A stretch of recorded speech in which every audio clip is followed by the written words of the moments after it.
जय गुरुदेव भगवान की जय। ओम परमात्मे नमः। गुरु ब्रह्मा गुरु विष्णु गुरुदेवो महेश्वरा, गुरु साक्षात परम ब्रह्मा तस्मै श्री गुरुवे नमः। जय गुरुदेव भगवान की जय। ओम श्री परमात्मे नमः। चतुर्थो अध्याय। जय गुरुदेव भगवान। अध्याय 3 में योगेश्वर श्री कृष्ण ने आश्वस्त किया कि दोष दृष्टि से रहित होकर जो भी मानव श्रद्धा युक्त हो, मेरे मत के अनुसार चलेगा, वह कर्मों के बंधन से भली प्रकार छूट जाएगा। कर्म बंधन से मुक्ति दिलाने के लिए क्षमता योग बंधन से भली प्रकार छूट जाएगा। कर्म बंधन मुक्ति दिलाने के लिए क्षमता योग ज्ञान योग तथा कर्म योग दोनों में है। योग में ही युद्ध संचार निहित है। प्रस्तुत अध्याय में वे बताते हैं कि इस योग का नेता कौन है, इसका कर्मिक विकास कैसे होता है। अर्जुन, मैं इस अविनाशी योग को कल्प के आदि में विश्वान सूर्य के प्रति कहा था। विश्वान ने मनु से और मनु ने बाहु से कहा था। किसने कहा? मैंने। श्री कृष्ण कौन थे? एक योगी तत्व स्थिति महापुरुष ही इस अविनाशी योग को कल्प को आरंभ में अर्थात भजन के आरंभ में विश्ववान अर्थात जो विवश है ऐसे प्राणियों से कहता है, सूरा में संचार कर देता है। यहाँ सूर्य एक प्रतीक है क्योंकि सूरा में ही वह परम प्रकाश रूप है और वह ही इसके पाने का विधान है। वास्तविक प्रकाश दाता सूर्य वही है। यह योग अविनाशी है। श्री कृष्ण ने कहा कि इसमें आरंभ का नाश नहीं होता। इस योग का आरंभ भर कर दे तो यह पूर्णतः दिलाकर ही शांत होता है। शरीर का कल्प औषधियों द्वारा होता है किंतु आत्मा का भजन से होता है। भजन का आरंभ ही आत्म कल्प का आदि है। यह साधक भजन भी किसी महापुरुष की ही देन है। मोह निशा में अचेत आदि मानव जिसमें भजन का कोई संस्कार नहीं है, योग के विषय में जिसने कभी सोचा तक नहीं है, ऐसा मनुष्य किसी महापुरुष को देखता है तो उनके मार्गदर्शन से, उनकी वाणी से, टूटी फूटी सेवा और सानिध्य से योग के संस्कार उसमें संचारित हो जाता है। स्वामी तुलसीदास जी इसी को कहते हैं। जे चितई प्रभु जिन प्रभु हे रे ते सब भय परम पद जेऊ। रामचंद्र मानस में श्री कृष्ण कहते यह योग मैं आरंभ में सूर्य से कहा। सूर्य अजायत महापुरुष के दृष्टि निक्षेप मात्र से योग के संस्कार सूरा में प्रसारित हो जाता है। स्वयं प्रकाश स्वरूप परमेश्वर का निवास सबके हृदय देश में है। सूरा श्वास के निरोध से ही उसकी प्राप्ति का विधान है। सूरा में संस्कारों का सृजन ही सूर्य के प्रति कहना है। समय आने पर यह संस्कार मन में स्फूर्ति होगा, यही सूर्य का मनु से कहना है। मन में स्फूर्ति होने पर महापुरुष के उस वाक्य के प्रति इच्छा जागृत हो जाएगा। यदि मनु में कोई बात है तो उसे पाने की इच्छा अवश्य होगी, अवश्य होगी। यही मनु का बाहु से कहना है। ये लालसा होगी कि वह नियत कर्म करे। अविनाशी है जो कर्म बंधन से मुक्ति दिलाता है। ऐसा है तो क्या किया जाए और आराधना गति पकड़ लेती है। गति पकड़कर यह योग कहाँ पहुँचाता है, इस पर कहते हैं। इस प्रकार किसी महापुरुष द्वारा संस्कार रहित पुरुषों की सूरा से मन में, मन से इच्छा में और इच्छा से तीव्र होकर क्रियात्मक आचरण में ढलकर यह योग कर्मश उत्थान करते करते राजसी श्रेणी तक पहुँचा जाता है। उस अवस्था में जाकर विदित होता है। इस स्तर के साधन में रिद्धियों सिद्धियों का संचार होता है। यह योग इस महत्वपूर्ण काल में इसी लोक शरीर में प्राय नष्ट हो जाता है। इस सीमा रेखा कौन कैसे पार किया जाए? क्या इस विषय स्थल पर पहुंचकर सभी नष्ट हो जाते हैं? श्री कृष्ण कहते हैं नहीं, जो मेरे आश्रित है, मेरा प्रिय भक्त है, अनंत सखा, वह नष्ट नहीं होता। वह ही यह पुरातन योग अब मैंने तेरे लिए ही वर्णन किया है, क्योंकि तू मेरा भक्त है और सखा है, और यह योग उत्तम रहस्य पूर्ण है। अर्जुन क्षत्रिय श्रेणी का साधक था, राजसी की अवस्था वाला था, जहाँ सिद्धियों रिद्धियों के थपेरे में साधक नष्ट हो जाता है। इस काल में भी योग कल्याण की मुद्दा में ही है, मुद्दा में ही है, किंतु प्रायः आगे पहुँच कर लड़खड़ा जाता है। ऐसा अविनाशी किंतु रहस्यमय योग श्री कृष्ण अर्जुन से कहा, क्योंकि नष्ट होने की अवस्था में अर्जुन था ही, क्योंकि जहाँ इस था क्यों ही अर्जुन था ही, क्यों कहा, इसलिए कि तू मेरा भक्त है, अनन्य भाव से मेरे आश्रित है, प्रिय है, सखा है। जिस परमात्मा की हमें चाह है, वह सदगुरु परमात्मा आत्मा से अभिन्न होकर जब निर्देश देने लगे, तब वास्तविक भजन आरंभ होता है। यह प्रेरक की अवस्था में परमात्मा और सदगुरु एक दूसरे के परायण है। जिस सतह पर हम खड़े हैं, उसी स्तर पर उस स्वयं प्रभु हृदय में उतर आए, रोकथाम करने लगे, डगमगाने पर संभाले, तभी मन बस में हो पाता है। तुलसीदास मन बसु जब प्रेरक प्रभु बजे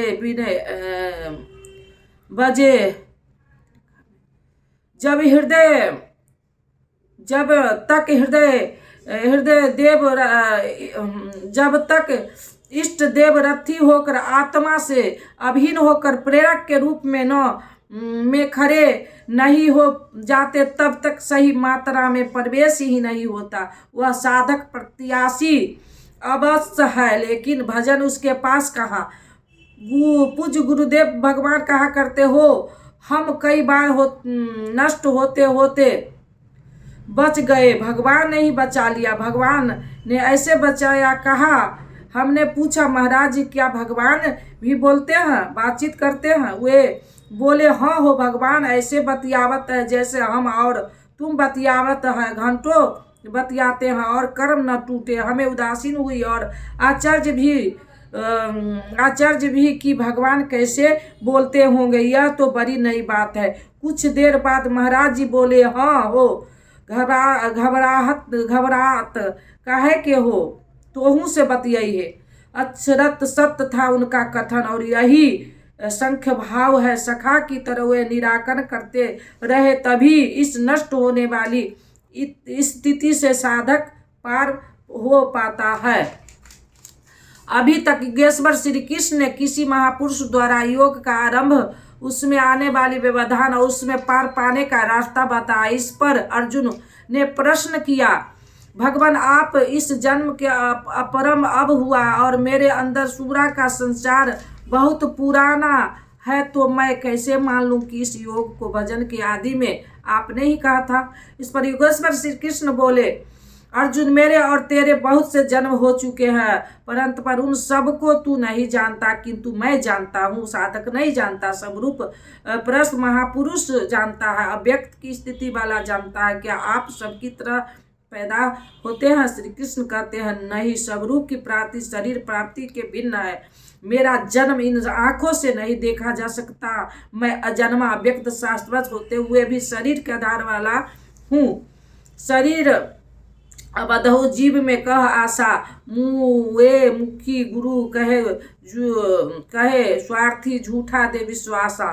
शरीर के रहते ही उस परम तत्व में प्रवेश पाया जाता है। लेश मात्र भी कमी है, जन्म लेना पड़ता है। अभी तक अर्जुन श्री कृष्ण को अपने ही समान देहधारी समझता है। वह अंतर्गत में प्रश्न रखता है, क्या आपका जन्म ऐसा ही है जैसा सबका है? क्या आप भी शरीर की तरह पैदा होते हैं? श्री कृष्ण कहते हैं, मैं विनाश रहित, पुनः जन्म रहित और समस्त प्राणियों के सब में संचारित होने पर भी अपने प्रकृति को अधीन करके आत्म माया से प्रकट होता हूँ।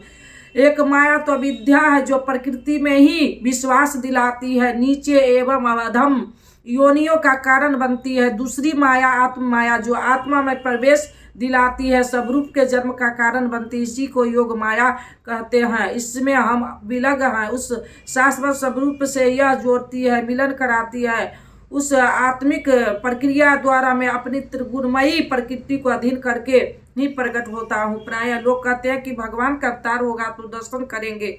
श्री कृष्ण कहते हैं कि ऐसी कुछ नहीं होता कि कोई दूसरा देख सके, सब रूप का जन्म पिंड रूप में नहीं होता। श्री कृष्ण कहते हैं योग साधना द्वारा आत्माया द्वारा अपनी त्रिगुणमयी प्रकृति को स्वरूप बरबस करके मैं कर्मश प्रकट होता हूँ। लेकिन किन परिस्थितियों में हे अर्जुन, जब जब परम धर्म परमात्मा के लिए हृदय ग्लानि से भर जाता है, जब अधर्म की वृद्धि से भाविक पार नहीं पाता देखता, तब मैं आत्मा को रचने लगता हूँ। ऐसी ही ग्लानि मनु को हुई थी। हृदय बहुत दुख लाग जन्म गयो हरि भक्ति बिना। रामचरितमानस में जब आपका हृदय अनुराग से पूरित हो जाए, उस शाश्वत धर्म के लिए गदगद गिरा नयन भर नीरा। रामचरितमानस में 3वां अध्याय से 15वां श्लोक 11वां श्लोक की स्थिति आ जाए, जब तक बताया है स्थिति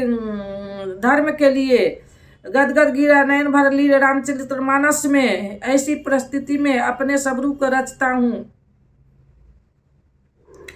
अर्थात भगवान का अभिभाय केवल अनुराग के लिए है, सो केवल भगत हित लागी। रामचरितमानस में यह अवतार किसी भगवान साधक के अंतराल में होता है। आप प्रकट होकर करते क्या हैं? अर्जुन परम साध्य एकमात्र परमात्मा है, जिसे साध लेने पर कुछ भी साधना शेष न रह जाती। उस साध्य में प्रवेश दिलाने वाली विवेक, वैराग, सम, दम इत्यादि देवी संपत्ति को निर्विघ्न प्रवाहित करने के लिए तथा जिस से दूषित कार्य रूप लेते हैं, उन काम क्रोध राग दोष आदि विजाति प्रवृत्ति को समूह नष्ट करने के लिए तथा धर्म को भली प्रकार स्थिर करने के लिए मैं युग युग में प्रकट होता हूँ। युग का तात्पर्य सत्य युग, त्रेता या द्वापर नहीं। युग धर्मों का उतराव चढ़ाव मनुष्य के स्वभाव पर है। युग धर्म सदैव रहते हैं, मानस में संकेत है। नित जुग धर्म होई, सब केरे हृदय राम माया के फेरे। युग धर्म सभी के हृदय में नित्य होते रहते हैं, अविद्या से नहीं बल्कि विद्या से, रामायण की प्रेरणा से हृदय में होते हैं। जिसे प्रस्तुत श्लोक में आत्म माया कहा गया है, वह है राम माया। हृदय में ही राम की स्थिति दिला देने वाली राम से प्रेरित है, वही विद्या है। कैसे समझा जाए कि अब कौन सा युग कार्य कर रहा है? तो सिद्ध तत्व समता विज्ञाना कृत भाव प्रसन्न मन जाना। रामचरितमानस में 7वां अध्याय 10वां श्लोक।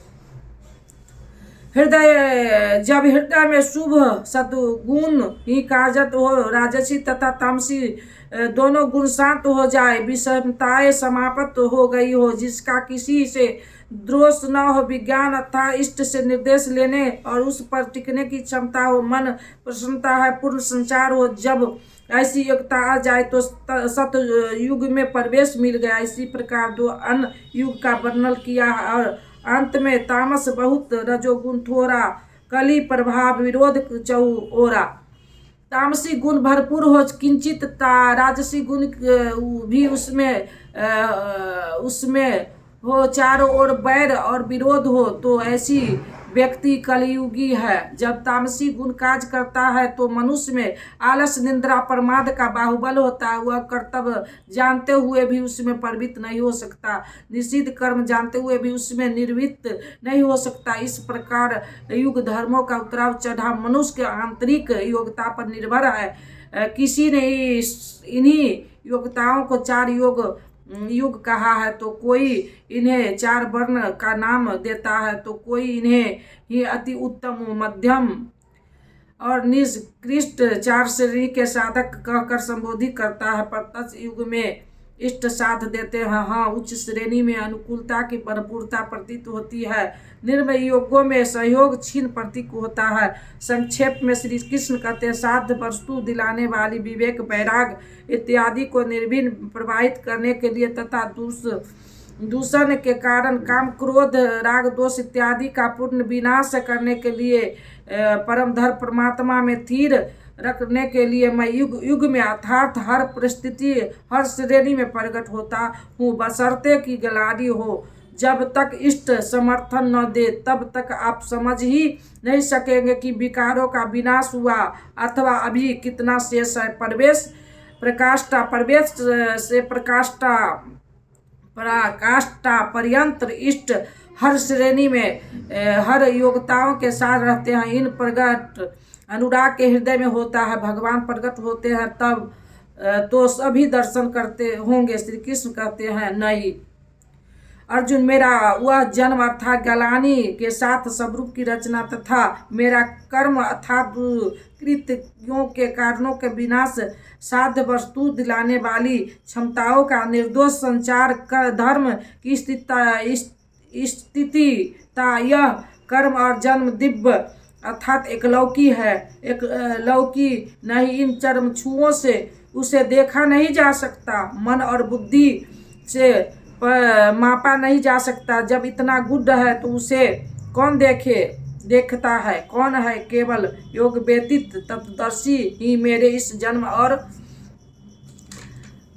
कर्म को देखता है और मेरा साक्षात्कार करके वह पुनर्जन्म को प्राप्त नहीं होता बल्कि मुझे प्राप्त होता है। जब तत्वदर्शी भगवान का जन्म और कर्म देख पाता है तो लोग लाखों की संख्या में भीड़ लगाए क्यों खड़े हैं कि कहीं अवतार होगा तो दर्शन करेंगे। क्या आप तत्वदर्शी हैं? महापुरुष के भेष में आज भी विधित तरीकों से मुख महात्म भेष की आड़ में बहुत से लोग प्रचार करते फिरते हैं। वे अवतार है या उनके दलाल प्रचार कर देते हैं। लोग भेड़ की तरह अवतार को देखने टूट पड़ते हैं किंतु श्री कृष्ण कहते हैं केवल तत्वदर्शी ही देख पाता है। अब तत्वदर्शी किसे कहते हैं? जय गुरुदेव भगवान की जय। किसे कहते हैं? अध्याय 2 में सत असत का निर्णय देते हुए योगेश्वर श्री कृष्ण बताया अर्जुन, असत वस्तु का अस्तित्व नहीं और सत्य की तीनों कालों में कभी अभाव नहीं है। तो क्या आप ऐसा कहते हैं? उन्होंने बताया नहीं, तत्वदर्शियों ने इसे देखा, न किसी भास विदित ने देखा, न कि किसी समदर्शीशाली ने देखा। यह पुनः बल देते हैं कि मेरा अभिभाव तो होता लेकिन उसे तत्वदर्शी ही देख पाता है। तत्वदर्शी एक प्रश्न है, ऐसा कुछ नहीं कि 5 तत्व है 25 तत्व है, इनकी गणना सीख ली और हो गए तत्वदर्शी। श्री कृष्ण ने आगे बताया कि आत्मा ही परमात्मा है, आत्मा परम है, संयुक्त होकर परमात्मा को जाता है। आत्म साक्षात्कार करने वाला ही सत्य अभिभाव को समझ पाता है। सिद्ध है कि अवतार किसी विरही अनुरागी के हृदय में होता है। आरंभ में उसे वह समझ नहीं पाता कि हमें कौन संकेत देता है, कौन मार्गदर्शन कराता है, किंतु परम तत्व परमात्मा के दर्शन के साथ ही वह देख पाता है, समझ पाता है और फिर शरीर को त्याग कर पूर्व जन्म को प्राप्त नहीं होता। श्री कृष्ण ने कहा कि मेरा जन्म दिव्य है, इसे देखने वाला मुझे प्राप्त होता है।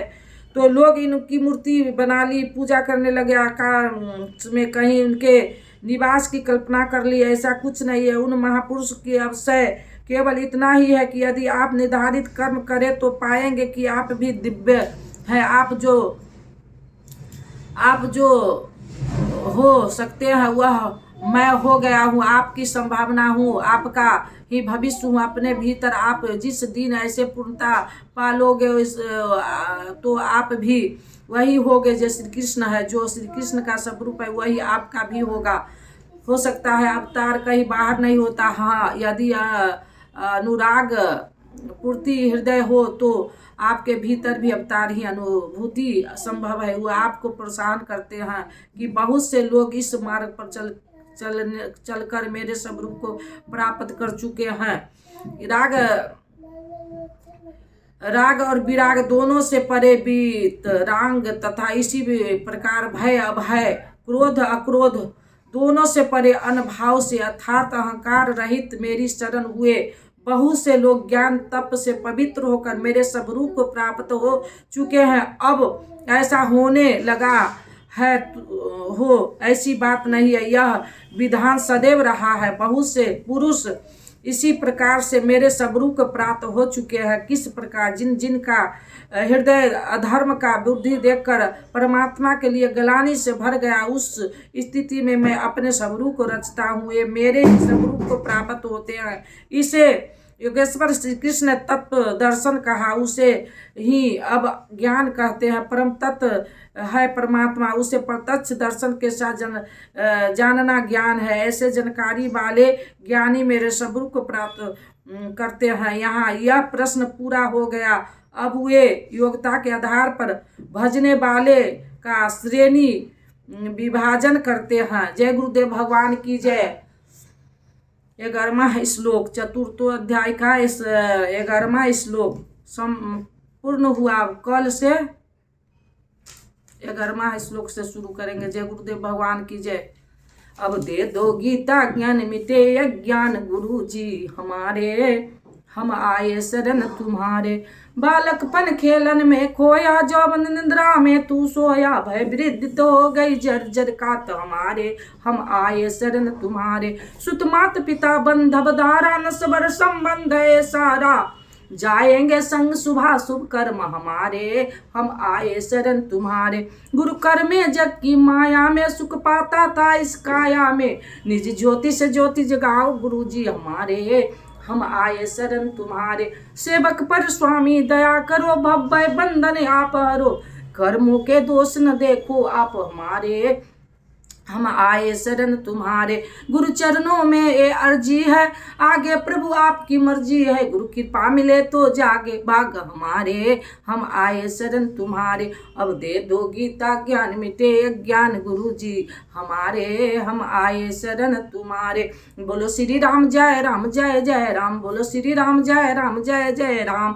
मंगल भवना मंगल हारी, द्रवहु दशरथ अजर बिहारी, जो तुम जानो अंतर्यामी, पुरबौ मोर मनोरथ स्वामी। अब प्रभु कृपा करहु एहि भांति, सब तजी भजन करब दिन राति। बोलो श्री राम जय राम जय जय राम, बोलो श्री राम जय जय राम जय जय राम। नीलाम श्यामल कोमलंगम सीता समारोपित वाम भाग्यम, पानुमा साहेब चारु चापम नमामि राम रघुवंश नाथम। कर्पूर गौरम करुणावतारम, संसार सारम भुजगेन्द्रहारम, सदा वसंतम हृदय रविंद्रे भवम भवानी सहितम नमामि। तुमेव माता च पिता तुमेव बंधु च सखा तुमेव विद्या द्रविणम तुमेव सर्वम मम देव देव। ओम शांति शांति। जय गुरुदेव भगवान।